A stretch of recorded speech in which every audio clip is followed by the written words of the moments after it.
পুরো অর্থবছর রাষ্ট্র চলতে কত টাকা খরচ হবে, টাকার যোগান হবে কিভাবে, আর ঘাটতি থাকবেই বা কত, সবকিছুই বৃহস্পতিবার সংসদে পেশ করা হয়েছে। প্রতিটি পরিবারও এই জমা খরচ ইজার উপর চলে, আর বাজারে এলে এই জমা খরচের হিসাব মেলে না অনেক সময়ই। শুক্রবারের বাজারে যেন সেই হিসাব মেলানো আরো কঠিন। আমাদের আয়ের থেকে আমার সংকুলন হচ্ছে না, আর কি কেনা সম্ভব না। গতকালকে বাজেটে দিয়েছে, আজকে বাজার বেশি।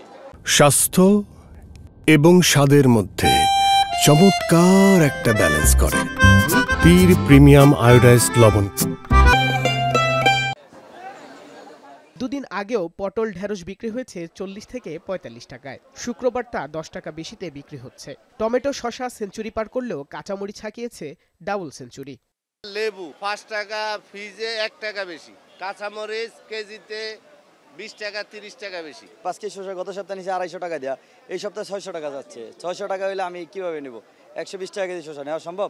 গত সপ্তাহ থেকে এই সপ্তাহে প্রায় কেজিতে 10-20 টাকা সব মালই বেশি, আমাদের কিনাও বেশি বেচাও বেশি। বিক্রেতারা সরবরাহ সংকটকে দায়ী করলেও রাজধানীর কারওয়ান বাজার ঘুরে দেখা যায় সব ধরনের পণ্যের সরবরাহ স্বাভাবিক আছে।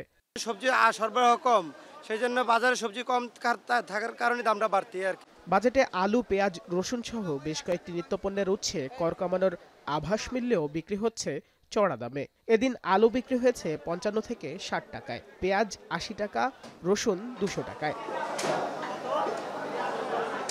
স্বস্তির খবর নেই মাছের বাজারেও। প্রায় সব ধরনের মাছে কেজিতে দাম বেড়েছে 20 থেকে 50 টাকা। বিক্রেতাদের অজুহাত, চাহিদার তুলনায় সরবরাহ কম থাকায় দাম বাড়ছে। আর ক্রেতারা বলছেন বাজেট ঘোষণা হলেই দাম বাড়ানোর বাড়তি সুযোগ পায় বিক্রেতারা। বাজেটের সাথে সাথে দোকানদাররা সবকিছু দাম বাড়িয়ে দেয়, সুযোগ পেয়ে গেছে। কিছু কমার হইলে তো সাথে সাথে কমে না, বাড়ার হইলে তো সাথে সাথে বেড়ে যায়। তো আই এম শিওর যে এখানে কিছু না কিছু ইম্প্যাক্ট তো আসছেই। মন্দের ভালো যেন মুরগির বাজারে। কোরবানি ঈদের আগে চাহিদা কমেছে মুরগি আর গরুর মাংসের। সপ্তাহ বাদে ব্রয়লার মুরগি বিক্রি হচ্ছে 180 টাকা, সোনালী 330, দেশি মুরগি 630 থেকে 660 টাকায়। গরুর মাংসের দোকানে ক্রেতা নেই বললেই চলে। বাইজিদ সাদ, এখন, ঢাকা।